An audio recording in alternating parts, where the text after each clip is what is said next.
আসসালামু আলাইকুম। আগামী অক্টোবর নভেম্বরে বদলে যাচ্ছে দেশের রাজনৈতিক হিসাব নিকাশ। দীর্ঘ অপেক্ষার পর শুরু হতে যাচ্ছে স্থানীয় সরকার নির্বাচন। ইউনিয়ন পরিষদ থেকে শুরু করে সিটি কর্পোরেশন, ধাপে ধাপে ভোট গ্রহণের প্রস্তুতি নিচ্ছে নির্বাচন কমিশন। কিন্তু এই নির্বাচনের মূল আকর্ষণের কেন্দ্রবিন্দু কোথায়? মাঠে জামায়াত চেষ্টা করছে আওয়ামী লীগকে নির্বাচন থেকে দূরে রাখতে, অথচ নির্বাচন কমিশন আর বিএনপি সরকার সে পথে হাঁটেননি। উল্টো সবুজ সংকেত মিলছে আওয়ামী লীগ নেতাদের স্বতন্ত্র হয়ে লড়ার। কেন এই নমনীয়তা? এর পেছনে কি ভারতের কোনো অদৃশ্য বার্তা কাজ করছে, নাকি শেখ হাসিনার ডিসেম্বরে দেশে ফেরার ঘোষণার সাথে জড়িয়ে আছে এই নির্বাচনের সরাসরি সম্পর্ক? স্থানীয় সরকার মন্ত্রী ও বিএনপি মহাসচিব মির্জা ফখরুল ইসলাম আলমগীর ইতিমধ্যে ইঙ্গিত দিয়েছেন, চলতি বছরের অক্টোবর থেকে পর্যায়ক্রমে শুরু হবে স্থানীয় সরকার নির্বাচন। দেশের বিশাল কর্মযজ্ঞ এটি।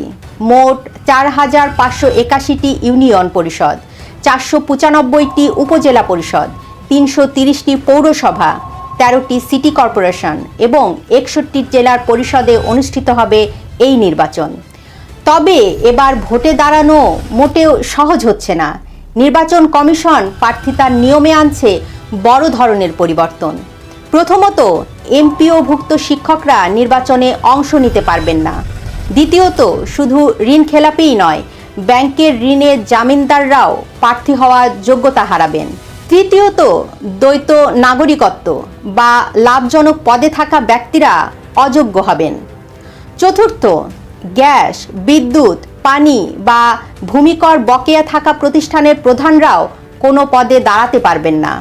নিয়মকানুনের এই কড়াকড়ি বেশ স্পষ্ট, কিন্তু সবচেয়ে বড় বিতর্কটি বাজছে অন্য জায়গায়। জাতীয় সংসদ নির্বাচনে কার্যক্রম নিষিদ্ধ থাকায় অংশ নিতে পারেনি আওয়ামী লীগ, কিন্তু স্থানীয় নির্বাচন তো নির্দলীয় প্রতীকে হয়। ঠিক এই জায়গাটিতেই আসল প্রশ্ন। স্থানীয় সরকার নির্বাচনে আওয়ামী লীগ নেতাদের ঠেকাতে তৎপর হয়ে ওঠে জামায়াতে ইসলামী। তারা নির্বাচন কমিশনে একটি লিখিত প্রস্তাব জমা দেয়। জামাতের মূল দাবি ছিল সরকার কর্তৃক কার্যক্রম নিষিদ্ধ কোনো রাজনৈতিক দলের পদধারী বা সক্রিয় নেতাকর্মীদের স্থানীয় সরকারের কোনো স্তরে প্রার্থী হতে দেওয়া যাবে না। কিন্তু নির্বাচন কমিশন জামায়াতের এই চিঠিতে পাত্তা দেয়নি। কেন দিল না? উত্তর মেলে সরকারের শীর্ষ পর্যায় থেকেই। গত ৯ জুন প্রধানমন্ত্রীর তথ্য উপদেষ্টা জাহেদুর রহমান বিষয়টি স্পষ্ট করেন। তিনি জানান, স্থানীয় সরকার নির্বাচন সম্পূর্ণ নির্দলীয় প্রতীকে হয়।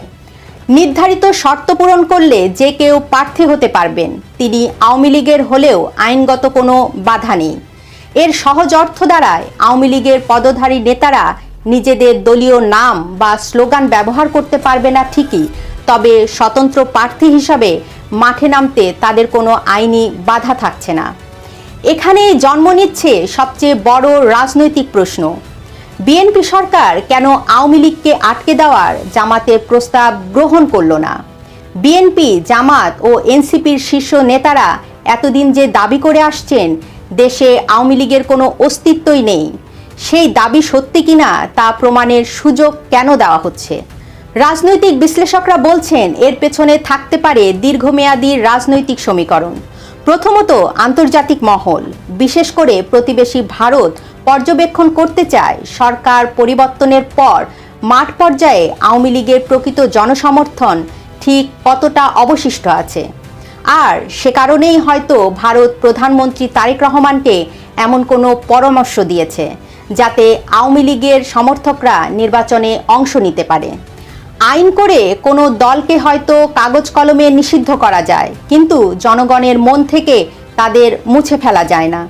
বিএনপি হয়তো এই নির্বাচনে আওয়ামী লীগকে স্বতন্ত্রভাবে লড়তে দিয়ে দেখতে চায় জনগণ আদৌ তাদের গ্রহণ করে নাকি বর্জন করে। যদি আওয়ামী লীগ সমর্থিত প্রার্থীরা হেরে যান, তবে বিএনপি জনবিচ্ছিন্ন আওয়ামী লীগ তত্ত্ব শতভাগ প্রমাণিত হবে। এদিকে মাঠের এই হিসাব নিকাশের মাঝেই তৈরি হয়েছে আরেক বড় চমক।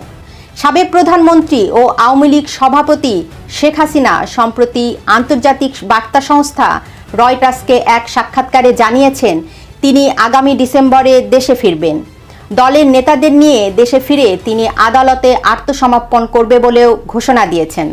কিন্তু ডিসেম্বরে শেখ হাসিনার এই প্রত্যাবর্তনের সাথে অক্টোবর নভেম্বরের স্থানীয় সরকার নির্বাচনের যোগসূত্র কোথায়?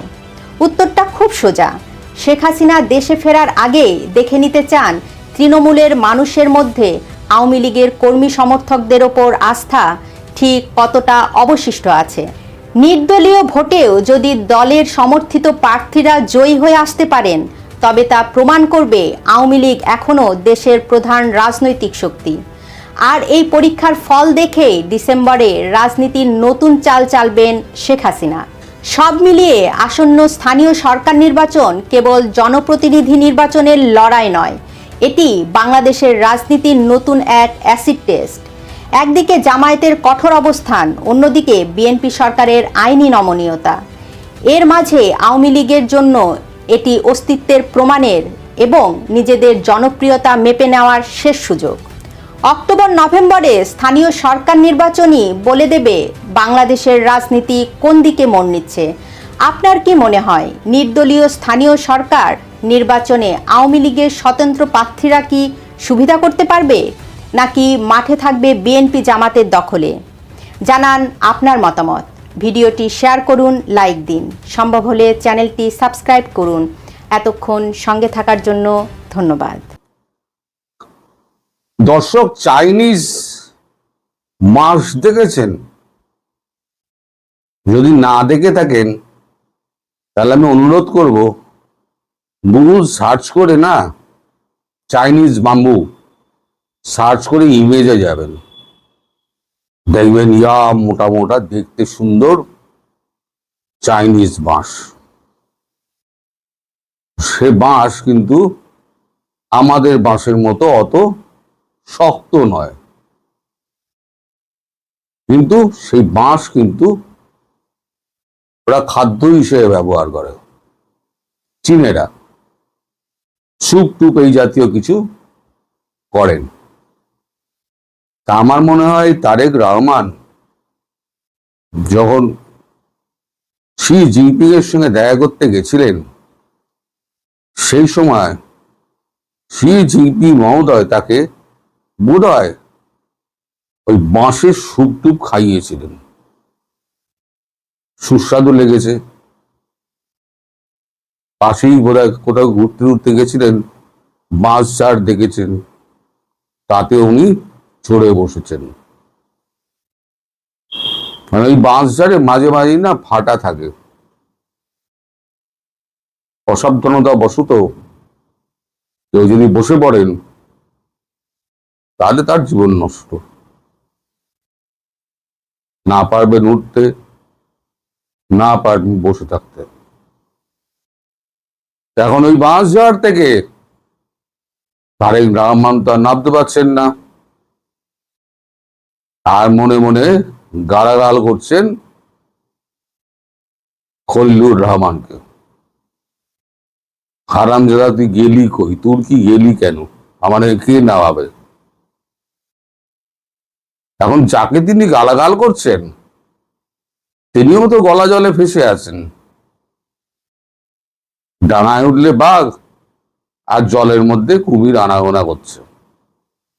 তিনি ভাবছেন তুর্কির সঙ্গে আমি তো বেশ ভালো আলাপ সালাপ করে এসছি, সমস্ত এগ্রিমেন্টের কাগজপত্র আমি রেডি করে এসছি, এইবার তো 29 তারিখ যাচ্ছেন সার্জিও গোর। এখন বাঁশঝাড় থেকে সার্জিও গোর তো টেনে নেওয়াবেন। আমি কল্পনা করছি সে এক রক্তারক্তি কাণ্ড হবে অবশ্যই।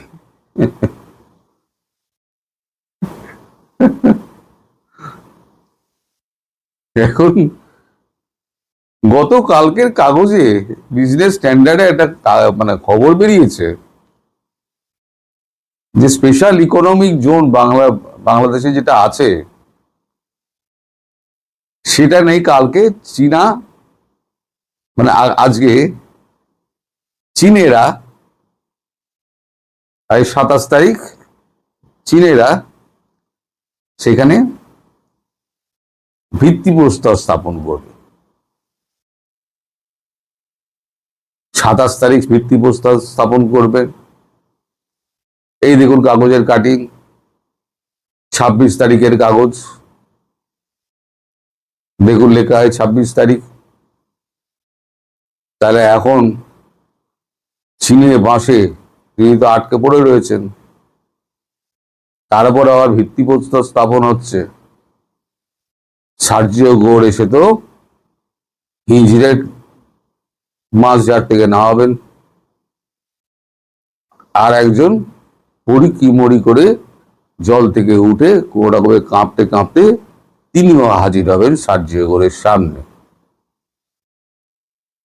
এখন দুজনে কি উত্তর দেবেন?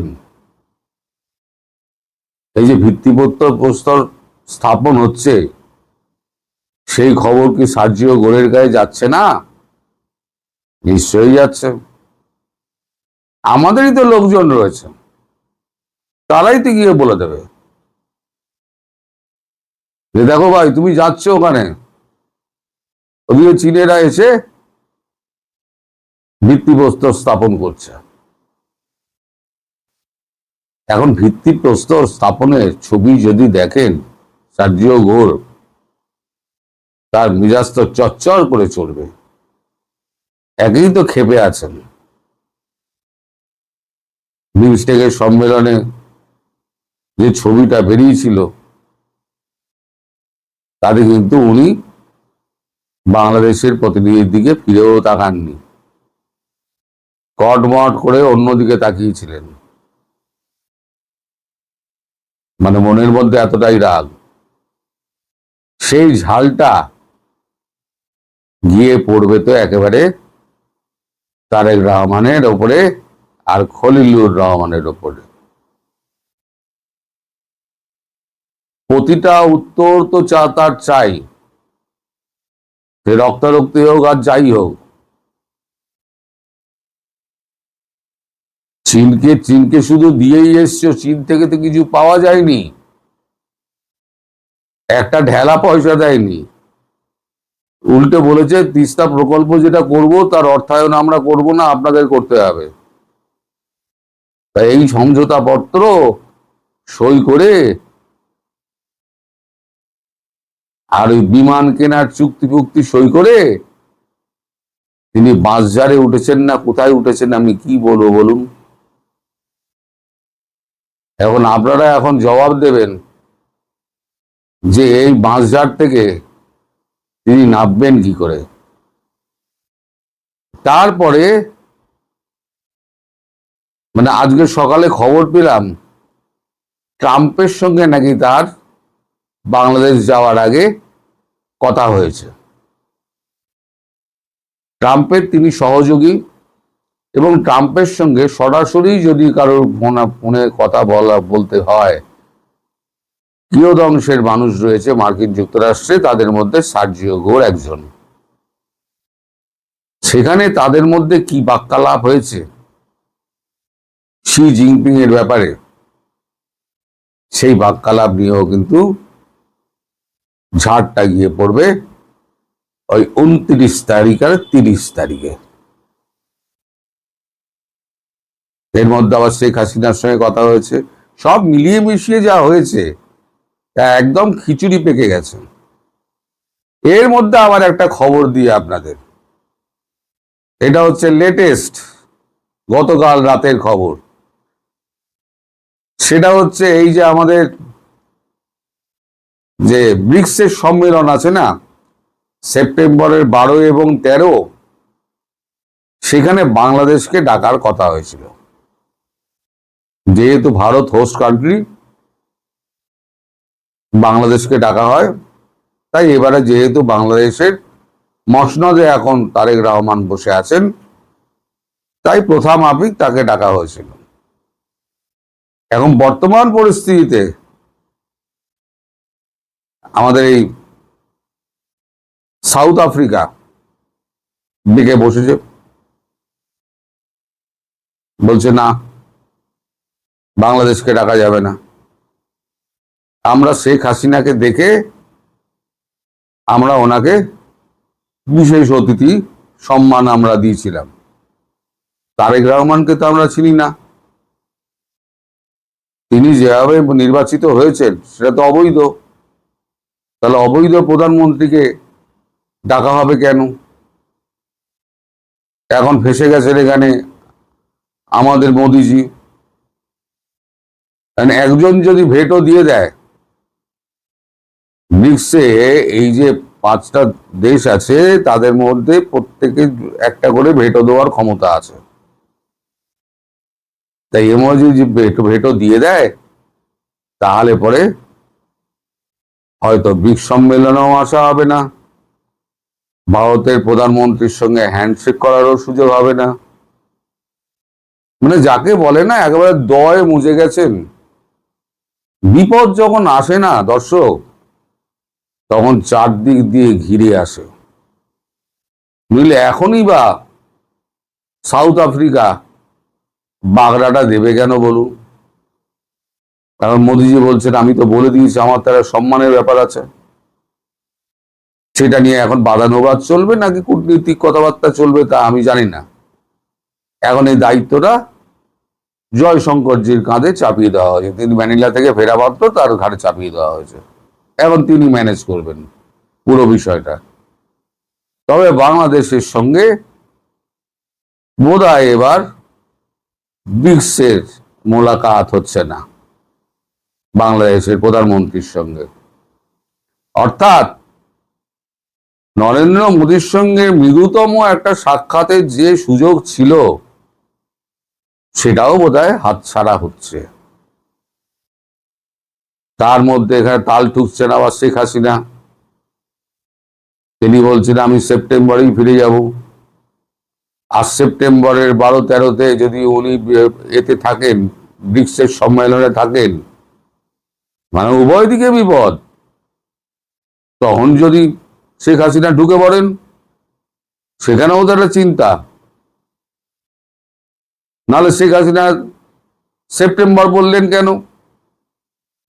তার কাছে নিশ্চয়ই খবর আছে সেপ্টেম্বরে 12-13 তারিখে ব্রিক্সের সম্মেলন। তিনি জানেন না? এত বছর ধরে অ্যাটেন্ড করে আসছেন, কিন্তু জানেন সব। প্ল্যানের মধ্যে কি আছে আমি জানি না, কিন্তু সেপ্টেম্বর মাসটাই উনি বাঁচলেন কেন যখন ব্রিক্সের সম্মেলন আছে? তাহলে একদিকে শি জিনপিং, একদিকে হচ্ছে সার্জিও গোর, অন্যদিকে হচ্ছে শেখ হাসিনা, এবং বহির্দেশীয় চাপ, সব মিলে একেবারে মাছের ঘন্ট হয়ে গেছে মশাই। এই চিপা থেকে তারেক রহমান কি করে বেরোবে, এখন তাকে বিনিদ্র রজনী কাটাতে হবে যে আমি কি করে এখান থেকে বার হব। আর আপনাদের জন্য কোনো বুদ্ধি বেরোয়, আপনাদের তো অনেক বুদ্ধি আছে, পারলে একটু আপনাদের প্রধানমন্ত্রীকে একটু বুদ্ধি দিয়ে দেবেন, 4 আনা 6 আনার বুদ্ধি দিয়ে দেবেন, তাহলেই হয়ে যাবে। সবাই ভালো থাকবেন, সুস্থ থাকবেন, সাবধানে থাকবেন। নমস্কার।